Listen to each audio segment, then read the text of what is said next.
Hey, welcome to this week's episode of Hollywood Breaks. It's good to be with you this morning. Keith and I really look back to understand a lot of things that we've seen in the past and what's coming up, starting with the end of Dick Clark Productions, what that means for me personally, starting out my career there, and really what means a trend in the industry is recognizing one generation passing away, new things coming. And of course, that plays itself out with the new deal that Chris Nolan has, not with Warner Brothers, maybe not a surprise. And really the understanding of what Disney's doing, the impact of a series like Ted Lasso, and maybe the need for new genres. So thanks for listening and welcome to Hollywood Breaks. I was reading an article from Matt Belliani, who has started this newsletter. It's called Puck, and it has various different sections on Washington, Silicon Valley, Hollywood, and Wall Street. And he writes about Hollywood, obviously. And the most recent post was about Dick Clark Productions. And I know that you sort of have a soft spot in your heart for Dick Clark Productions. It's where you got started. Apparently, it has been absorbed into Media Rights Capital, which I guess is the company that bought it. Wait, so Dick Clark Productions is no longer? No longer. And apparently now it's the new head. It's called MRC Live Events or something like that. That's the new divisional title. And I guess they brought this guy over from E, and I guess he had a staff meeting and he basically said, yeah, with that whole division, we're not referring ourselves to Dick Clark anymore. That it's basically adapt or die is basically the mantra now. Oh my gosh. Yeah, I'll have to send it to you so you can read it, because it might tug at the strings of your heart, because it's sort of tied into sort of the idea of how award shows are on the downslope and things are falling apart, then viewership is down. How do we innovate? Blah, blah, blah, blah. Is the answer just giving a show to a streamer like Amazon did with the Country Music Awards?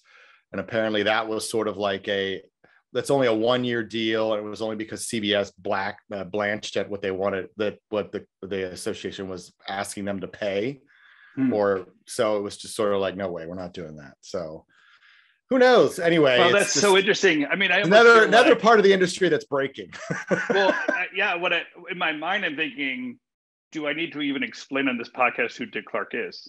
Because there's some reality, like, does Dick Clark's name even have any relevance anymore? We're clearly the guy who did American Bandstand while we were growing up, to really what we wouldn't really know behind the scenes how many award shows that he did, but the American Music Awards, which is the first show that I did with Dick Clark.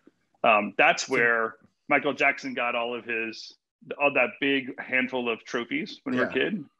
And, the night that I worked 2 shows. The first show I worked was when Snoop Dogg was first introduced really to a global audience.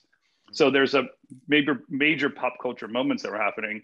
And it was, Dick Clark was alive then, so it's honestly a part of it. But what's funny is like I see Ryan Seacrest's career really is it's a carbon copy of what Dick Clark's doing. And clearly Ryan Seacrest is, notable today because he's around, but it gives you a reference of like, I wonder what Ryan Seacrest's brand will be worth 50 years from now. It seems so heavy now and just fades away. Doesn't it? I'll be honest. I didn't really know him from American Bandstand. Excuse me, Dick Clark. I knew him from $100,000 Pyramid. Right. Sure. Monday through Fridays and Rockin' Eve. That's how New Year's Rockin' Eve. That's how I knew him. Because I obviously was born, although many people may think I'm older than this, I was not alive during the American Bandstand craze, although it was shot in Philadelphia, for those of you who don't know that. But that's how I knew him. And it's an interesting contrast because I know that Ryan Seacrest often looked up to Dick Clark, and there was a sense that he was the next generation's Dick Clark, although you almost feel like he's sort of passing into the sort of, not necessarily the sunset of his career, but his money. He made a lot of his money on the Kardashians. That was his sort of invention, and that's now ending. And, he still has his radio show, I think. And he still does American Idol, and he does Regis or whatever that show is now. Ryan and whoever his co-host is. Kelly, Ryan and Kelly. Yeah. Yeah, so I mean, there's definitely parallels, but I don't think it's necessarily the same because Dick, like much like you pointed out earlier, Dick Clark was sort of the advent of a new generation. It's like his American Bandstand broke so many new bands and were cultural moments. I don't think Ryan Seacrest can claim the mantle as much as Dick Clark did for as long as he did. Yeah, like introduction. I mean, he was Ed Sullivan-ish, wasn't he? Where it's his interview with John Lennon and such that people got to know some face-to-face time.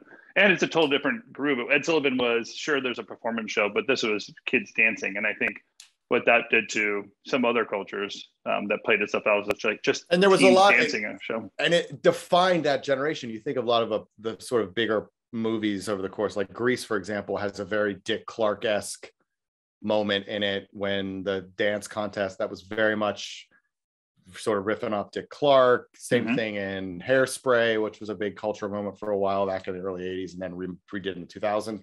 Also leaned heavily into sort of the Dick Clark American Bandstand thing.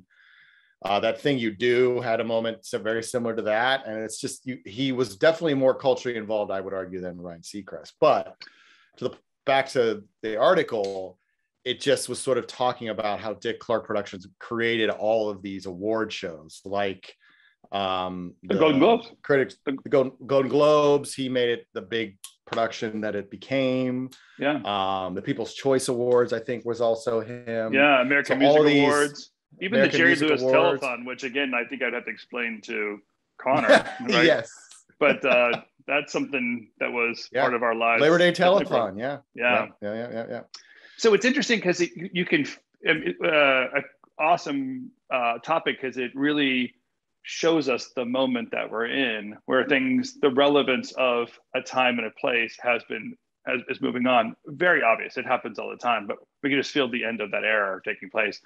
But it's not necessarily disappearing, right? Because the TikTok phrase is just people dancing to music. You were just seeing it in a different way, consuming it in a different way, recognizing it in a different way, and probably allowing like the dancers to be the influencers more than the host. It's an unhosted show. TikTok's hosting it, but hosted show. And the curation is happening through AI. But there's some repeatability to what the craze feels like. Is like we're seeing that version of it as relevant as Dick Clark's name's taken off the building as a brand new version of it pulling itself forward.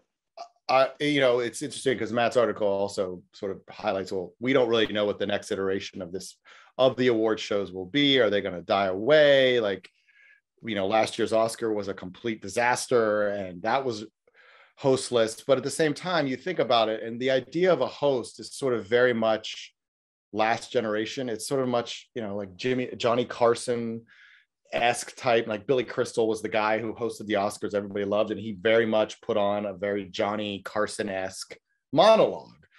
And then, they've shifted gears. There was David Letterman's disastrous hosting year with Oprah Uma, which just fell flat. I was there, by the way. Oh, that was a good one. And then you had a disaster of trying to get a celebrities to host it with James Franco and her name's escaping me, but that was a total disaster. But it's sort of like this idea of a host is very sort of late night TV. And we could see a lot of the late night television hosts are losing ratings. There's never going to be another person as high as Johnny Carson. Late night TV is sketch comedy more now than it is the talk show that it was. Yeah, then Matt did make a point of saying, like, well, you look at what CBS is going to try with the Tonys, which is they're going to basically they'll present three or four awards on the live broadcast, and everything else is going to be pushed to Paramount Plus. So it's going to focus more on the entertainment, which is really what the job of these shows is to sort of give people something that they wouldn't necessarily be able to see. And I think that's a lot with what the Oscars has forgotten. It's a lot of performative and sort of virtue signaling and all this other nonsense that people really don't want to tune in for. If they made it more about entertaining exclusively and doing like numbers or musical numbers or singing, and just make it more of like a concert / appreciation of movies and with awards sprinkled throughout, that's all you really need. And I think maybe that would get people involved, but maybe not. I don't know. You know what, there is something generational about just the desire to want to turn every stage into an influence opportunity and throw a conversation out there. But there is, I think there's a new naivete coming in. And honestly, the reason why we want to go to other platforms, and especially with our ability to consume, media across all platforms. So like the idea of Paramount Plus is like, it's a smart idea because there's so much media to consume. It allows you to not just be force-fed something. And there's some, at least for me personally, and I would imagine for others too, is that there's some response to being handed an agenda or having to listen to somebody's platform that you might agree with or not. It doesn't matter. Like, am I just watching somebody, give a speech of to influence me in some way, opposed to like, sometimes I turn on entertainment just to be naive, just to be entertained. It's a section away from that. And so if I have all these choices of things and way to entertain myself, do I really want to, be preached to, honestly? And I think the award shows you're right. We're really about the fashion, the red carpet, the glitz, and what's there. Yeah. So you think do you think the Paramount Plus thing, is that like a Brian Robbins kind of influence there? Yeah, I mean, probably. I think, the news was made official this week that he's taking over and Jim is basically being shown the door. And the CFO gave a talk at a conference this past week and basically said 3 words: streaming, streaming, streaming. Like, it's basically the future. And I think Brian Robbins really represents that. And I think he is definitely leaning into it. And I think that that's definitely a part of what's playing into all of this, because Jim is an old school theatrical guy. He loves movies. He's committed to that process. But unfortunately, I think the industry is starting to move away from that. Yeah, yeah, maybe a little. And I don't think we'd have a podcast if it wasn't, Keith. I'm pretty sure that's. Well, you look at sort of the chieftains who are still in charge right now. So you got Tom Rothman at Sony, who has sort of decided to play the game of almost like, well, we'll play a little bake off and we'll give stuff to Netflix here, or we'll give stuff to Amazon here. So he's playing that game. Then you have Donna Langley, who's sort of playing this idea of like, well, we're going to experiment and see what works best. Now, of course, as we talked about last week, there could also be the underlying fact that Peacock is not doing so well, so they need to goose it a little bit, hence the Halloween Kills. But they won Christopher Nolan's next movie, and it was largely because they were committed to the theatrical experience.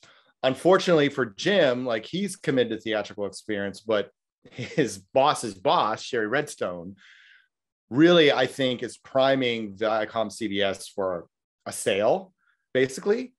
And I think in order to do that, she's got to goose the price. And if you're looking at the stock price, and if you're looking at sort of the pattern of the last 18 months or so, what gooses a stock price for an entertainment conglomerate? Streaming and their numbers. Subscribers. Like Disney Plus is a perfect example of that. So until Paramount Plus starts to have that sort of Disney-esque type culturally relevant material on their streaming service, it's just not going to happen. And I just don't think Jim was as committed to streaming as, some of his other people at, the other studios. So maybe they can scoop up HBO since HBO got dropped by Amazon, or Amazon got dropped by HBO. I'm just kidding. Maybe there's Amazon's looking for a new partner. Maybe there's an opportunity in that. I mean, it's interesting when you and I were talking about that on LinkedIn. I was in the midst of doing some more digging because it didn't really make any sense to me. Why would you do this to yourself, especially when you're trying to establish your brand? And all I can really discern is that it was more an issue of Amazon's very particular about how they share data on the customers who purchase the service. And HBO really wanted that detail, and they weren't going to get it. Apparently, this decision was made 2 years ago when they first launched HBO Max, and they made the decision that they weren't going to stay on Amazon. They're still on Fire TV. HBO Max is still on Fire TV, but you can no longer subscribe to HBO on Amazon. And what did they say? They lost how many subscribers? 5 million, I think. And then today they announced a price cut. So they're obviously worried. And the HBO Max head, Casey Bloys came out and said, "Oh, we're not about digital metrics. We care more about quality." I'm like, okay, really? Yeah, okay. And well, you may care about that. It was a plug-in to Prime. So Amazon was offering HBO. Well, you can subscribe through Amazon to HBO, and now if you were in Prime and you found an HBO, you can find HBO shows there, and then you could select it in Prime and watch in Prime with your subscription. Correct. So I believe that's how it works. I feel like they're just moving off the Prime platform. I thought it was. It's interesting what you're saying, because I figured it was more of a competition move. Just like Warner Brothers seems to be trying to figure out what they're doing and kind of doubling down on the whole platform move. Yeah, right. I mean, with the whole deal with Chris Nolan, basically. Well, they were, I mean, so to be fair to the current regime, like, I don't envy anyone who was in that situation with Tenet and trying to figure out, and they probably all knew the movie wasn't going to play that well simply because it was so confusing. But to be fair, I don't really think it was the current regime like Toby Emmerich and those guys who brought Nolan to the lot. That was Jeff Robinoff, who was president of production years ago. He was the one who really started the relationship with Nolan and then made the Batmans and all that kind of stuff. So so it was more late, but obviously he was not happy with how things went with Tenet. But when you look at, Hollywood Reporter had a very interesting article this past week about sort of the terms that he was setting. It was committed $100 million spend, matching spend on marketing, 3 weeks before and after the movie releases, that no other releases from the studio are put on those dates. And a minimum, now this number ranged between 100 and 130, but a minimum 100 days in the theater before it goes to any home entertainment service. Wow. Now, the particulars are still being worked. Right? They basically said 100-day block, yeah. So he's basically saying, like, this is going to the movie theater. You cannot move it to a streaming service. And I guess it was Donna Langley from Universal, Tom Rothman from Sony, and Jim Giannopoulos from Paramount, prior to him being let go, were all shunted up to Nolan's place up in the Hollywood Hills where he edits his movies to read the script. And basically then he set out his terms, and Sony was like, we can't agree to that. Jim was sort of taken out because he wasn't the head of the studio anymore. Right. And Donna apparently said yes. So, but to be fair, it's also a sign that you can still work with filmmakers and have the strategy of putting things day and date on your streaming service. So it still works. There's still a way to make it work. You can kind of have it both ways, but we'll see, because apparently the particulars of the deal are still being worked out. So I don't know if they'll commit to all of his terms. Yeah. But I mean, it's a big ask. It's a movie about Robin Oppenheimer, who was the head of the Manhattan Project that developed the nuclear bomb. It's a Christopher Nolan movie, so who wouldn't want to see it? My mom's uncle worked on with Oppenheimer. Yeah. Oh, that's cool. So it's a fascinating story. Chris Nolan will probably add layers to it and understanding to it. Yeah. Well, to me, like the filmmaker point of view in this thing, like we're giving the filmmaker a lot of opportunity and voice when we talk about Chris Nolan, and to some degree he's earned it. Like, he's brought in the audiences. He has a very clear vision and picture. I think there's some loyalty to Chris Nolan greater than loyalty to other things that make film successful: actors, writers, studios. Yep. Like, there's a following there no matter what.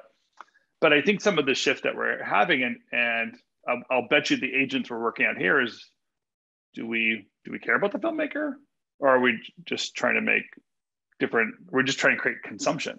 Like, we're just trying to keep up with consumption, and those demands are so high. I mean, think about, that's just an investment for a film that on a platform, it might last 15 days on a platform. Like, it's not the repeatability of watching something over and over again. I mean, there's a long tail to it, but Yeah. I mean, that's a huge investment to get people's attention for a very short time of a year's worth of programming. Yeah. And where you almost, people are consuming. And it's also it's a very complicated subject matter. It's a historical piece, which is going to turn off a big bulk of your audience because people just sometimes don't want to if he does it 2 hours. If he doesn't if he does it in the right way, but if kind of it's the classic Christopher Nolan sort of, you know, I'm intrigued by it just because I think he's a fantastic filmmaker and the stories he tells are always compelling.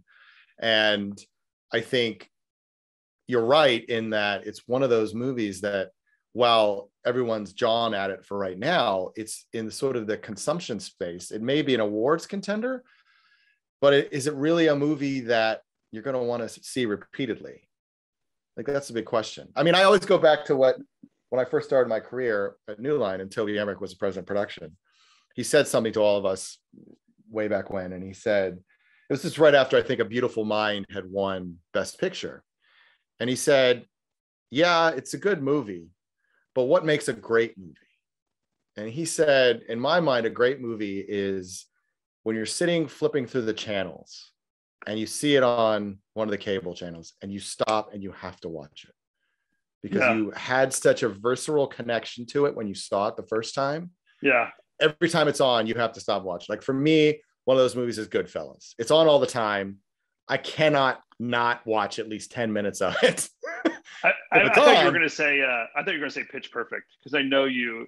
Every time you find Pitch Perfect, you have to. Well, Pitch Perfect, it's definitely one that I stop on every now and then. But because okay, now I got to explain Pitch Perfect because now everyone's going to think that I like weird movies. No, my brother is the same way. My brother, no matter which 1, 2, or 3, the thing's on. But Pitch Perfect was one of those movies because I watched it on a flight. I was flying back with my wife from Boston to LA, which is that's coast to coast, baby. And that is a long ass flight. Yeah. So I needed something to entertain me. And that was the only thing running. I had heard of it, but I didn't see it in the theaters. And when my wife and I both watched it, and after it was over, it was like, wow, that was an enjoyable film. And those are the movies you remember. It's so unexpected. I saw for the first time ever on an airplane too. And I laughed the very first one. I was just laughing. I thought it was so funny. And then I told my wife, I got home, I'm like, hey, we gotta watch this movie. It was just so funny. And her friend was over. We're like, let's watch it, right? And I watched it. Well, on the plane, there's scenes that aren't on the plane, like the vomit scene where the lady's laying around the vomit and rolling around. Yeah. And I was like, I don't remember that part of the movie. You could have been, the airplane edit was better than the original edit. Yeah. Like, it was so much better. But I'm just kidding you. That just came to mind. I'm like, the thing you flip through the channels on, because there is something. I do believe there is some content that you want to watch over and over again. And I think when I watch a Chris Nolan film, or we'll just say, like, I think today's model of consumer consumption of these of entertainment needs some long play to it. The studios just cannot keep up with the demand at which they're consuming things. I mean, I think the Pluto TV move with Paramount Plus, 2,500 pieces of content or 25,000 pieces of content, whatever the thing was just recognizing that's how much the consumption volume is. Yeah. But the minute you put all of Pluto TV onto Paramount Plus, there's not another Pluto TV waiting out there when that content runs out. Yeah. So the shifts have to take place where we say, let's be smarter about how we're making this content and see if we can't get it to volume. Netflix is obviously doing it. They just make bad stuff, but they're trying to, they're recognizing it sooner than everyone else. Is like, well, it doesn't matter if it's good. Let's just put it out there. Like, no, what's the shift going to be? And I'll bet you, Keith, it's a shift in genre.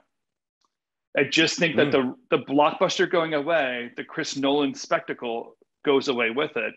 And we get back down to rom-com pieces because they're easy to shoot, small cast. You can do them very fast and they can still be good, right? I mean, you need heavy writers. So my kids should become writers if they're going to do something in the world, because that's what we need. Well, yeah. Well, it's interesting. I'm going to say something that's somewhat positive about Netflix, so you might black out. No, you can.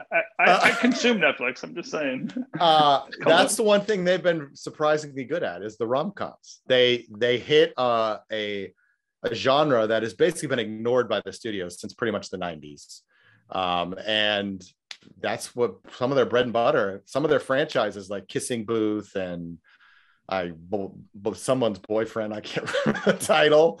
They're not particularly great movies, but they hit a spot that's missing. And the one thing you made me think of when you brought up the whole genre shifting is the whole Exorcist deal that Universal made. They paid an ungodly amount of money for 3 Exorcist movies from Jason Blum for Blumhouse. And that's exactly what they're thinking. They're thinking, okay, if one of these is a hit, awesome. We got 2 more coming. If one's sort of a middling hit, that's okay. We can put it on Peacock. And then we've got another genre that still, as we've talked about here on the podcast, horror and comedy are still the ones that really are enjoyable in a theatrical experience, but it's still a genre that people are sort of drawn to. And The Exorcist has somewhat of a brand attached to it just because of, the classic movie from the 70s. But horror is like an awesome genre to own, because every October you can re-release it and people will reconsume it. It is Halloween and horror is equal to Christmas movies. Like we'll always watch Elf and we'll always watch Beetlejuice, right? Or whatever it is. Story. Whatever. Yeah, Christmas Story. So like so the horror genre by itself is like, again, if you want to break into Hollywood, make an amazing horror character that has a huge franchise to it.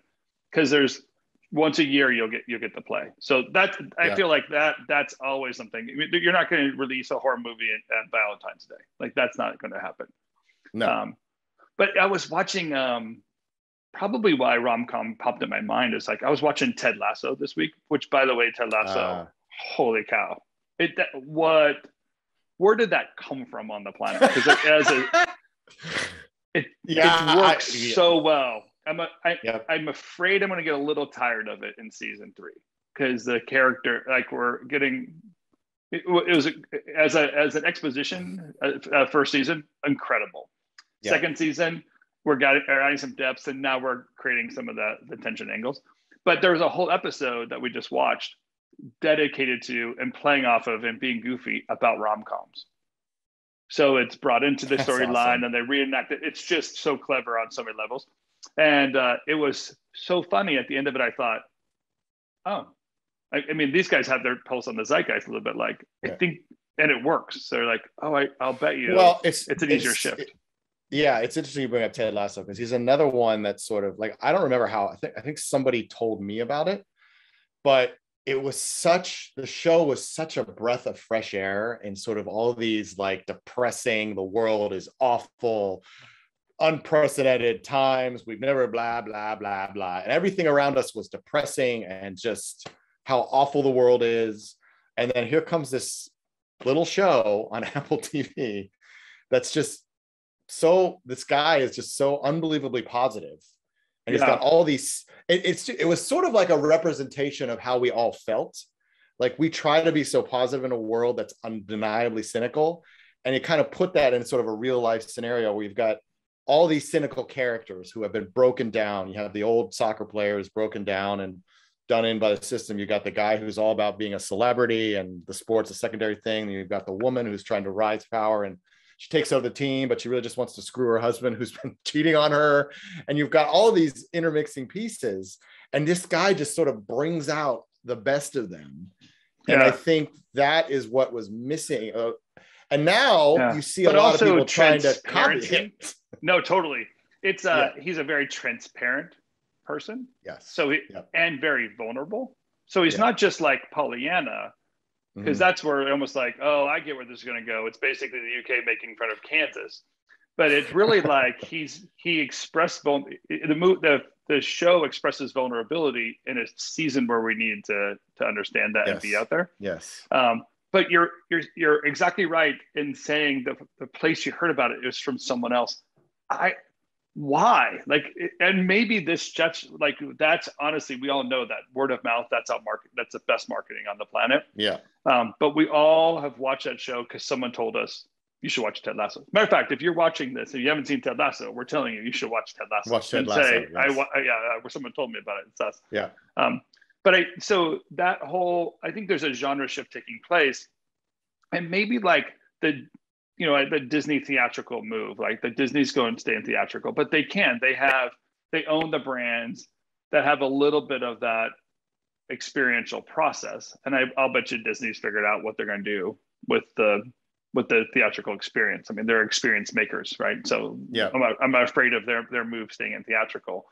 But the challenge that we have and our disconnect now to theatrical is I honestly think the genres. I'm like, I don't know. So I don't know. I feel like we've gone off a pretty big tangent from the Chris Nolan thing, but it's really interesting just to like watch Hollywood play itself out. Well, it's interesting you bring up Disney, because there is one more thing I do want to comment on before we wrap up. But yes, they're committed to. They said they're going to release them in theater. It doesn't mean they're not going to release them on Disney Plus too. It's all going to depend on the environment. But they did say that all these movies are definitely being theatrical releases. And then I saw Steven Spielberg's West Side Story, the trailer for it, and there was a part of me that's like, okay, yeah, this is the kind of thing you want to see in a theater, but also. But I've seen this done a million times before. It's like, it's this sort of movie musical. It's sort of hearkening back to what was great about the movies back in the day. So it's very timely in that regard. And, there's a lot of things that evolved since the time in the 60s when the original was made, and it's a great film. And they've made tweaks to the musical itself over the years, but it still felt like, it's almost like we've been here before. We're running, the Hollywood's just out of ideas. And it's, yes, the Spielberg side of it is intriguing. The fact that the girl who plays Maria was a total unknown, picked out of a bunch of unknowns. And so there's that sort of old school, like make a star out of somebody who really wasn't known to anyone. Yeah, the whole Starlet thing. Yeah, that's Starlet. That's kind of cool. And the way he shot it, you can see it's very like bright, colorful.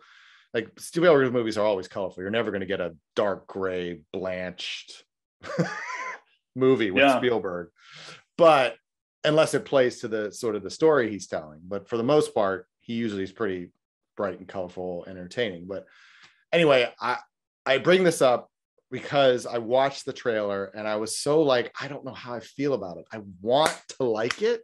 Yeah. But at the same time, I'm like, I feel like there's nothing here that I haven't seen a million times before. Well, I already have the title for the episode.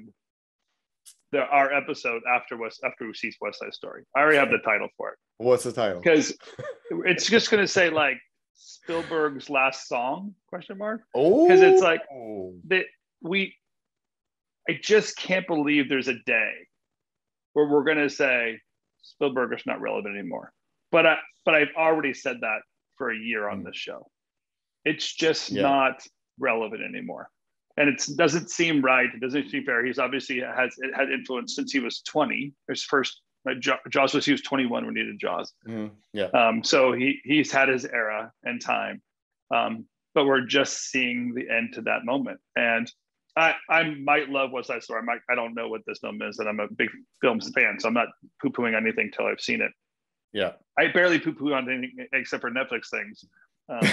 Anyway, but I think you're right. Like the appeal to something like that is so short-lived and doesn't resonate. Like I can't imagine grabbing my kids on Thanksgiving and saying, "Hey, let's go watch West Side Story," and have my kids going, "Wait, what? What are we watching? What's that? Why are we doing that?" I have to say like, "No, it's a musical," and then because I know the whole backstory of why we would watch it. So maybe they'll rediscover it. My hope is there's something really awesome. Well, I mean, you could also say it could be similar to like a Star Wars experience. Like maybe a parent has an attachment to that movie and seeing the remake in a theater maybe some way for the parent to communicate with his or her children versus the same way that Star Wars really bridged a gap for a series of parents and their kids. The other thing is, you mean episode 7, right? Because I thought that did so well. JJ. Yeah, exactly. I mean, you think about like Spielberg, and in my mind, I think of like Super 8, which was like basically a homage to Spielberg films. Yeah, and even a lot of way Stranger Things is sort of a harken back to the 80s of Spielberg and where he was so dominant culturally. And it's almost tying into sort of like what Ted Lasso is doing in terms of being just so present in the culture that it's relevant. And that's what Spielberg was so good at, because in the 80s, there was just a moment where we all just kind of wanted to be taken to a fantasy land, or just be transported to the wonder we had when we were children. And that's what he was so effective at capturing, similar to what Ted Lasso is doing by capturing this idea that we're surrounded by a bunch of cynics and everyone needs a little bit of vulnerability and positivity every now and then to sort of break through the hard rough and tumble that life often, curveballs that life often throws at you. But anyway, I'm waxing philosophical. No, it's fun. I think there's a reality there. We'll see. And I'll say, like, I'll kind of drop this bomb as we get off, but the involvement I've had with these entertainment companies that are doing things in NFT, the NFT space is so early in its genesis. It's probably confusing to most people of how it even works and what's going on there. But the entertainment brands that have already started and are growing, that you've probably not heard of, I feel like there's an evolution taking place there, even of just how we understand technology, our interface to it, our ownership of it. Because it's so interesting, right now, everything you and I talk about, we don't own any. I don't own a DVD of it. I don't own the song I play. Where there was a sense of ownership originally. At least I owned the cassette tape back in the 80s. Like I can play as many times as I want to. And now I have to rent it from the platforms. That there's these new things evolving that are super opportunities for people in this venue or in the entertainment space to understand. It might not ever been the dream of Hollywood that you wanted to get into when you got started, but as we've been saying over and over again, that was gone before you got started. So the things that are in front of us are pretty interesting. So I'm honestly excited about what we're going to see in the next year or so and have this thing play out. I don't think we mentioned once during this podcast, so I'm going to use it at the end. Like, we didn't mention the pandemic once in it. We basically have recognized and established there's something new and there's new great things happening, and we're just recognizing how it plays out. So that's pretty cool. Yep, I agree. Awesome. All right, my friend. It was good to see you this week. Thanks for doing this with me. Same way. Likewise. Wait, who's coming up in the next couple of weeks? Oh, we got a few. So next week we have Jeremy Gershman, who's returning for his part 2 of his 5-part series, as he so diligently pitched us. His first. I love it. And then after that we have Cameron Delavu from Amazon. So maybe we'll get some insight into the whole Amazon HBO Max, depending on what she's willing to share. And then we're warning her now. We're going to ask her. So maybe. Right. Maybe she'll back out, but I'm gonna. Yeah, she might back out at this point. Something. And then after that, hopefully, haven't confirmed yet, but Richard Rushfield will be returning for another. Visit on Hollywood Breaks. So that's what we've got coming up. So Richard, man, he's giving us some comments on YouTube. We got people out there that are fans of Richard. We got. I know. Bring him back. He's a great. Yeah. Well, thanks again, and thanks for watching and being part of what we're doing here. We appreciate you being part of our community, processing what's going on in Hollywood and recognizing what's happening in trends. If you're not yet a subscriber, please feel free to subscribe on your podcast. It does help us in talking to people and getting them on the platform. So the more you're part of our community, the greater we can grow and more people will be part of it. So thanks for all you're doing. Lydia, thanks for what you always do every single week, getting us together, making sure my camera is set up and all that great stuff, and not having the weird stuff in the corner. And of course, Connor, for the research that you help us behind the scenes. And Keith, so great to have you. I'm glad we got through this episode without getting in trouble with your wife. Too loud. That is true. Not being too loud today. Yay. All right. Have a good week. We'll see you next week. See you next week.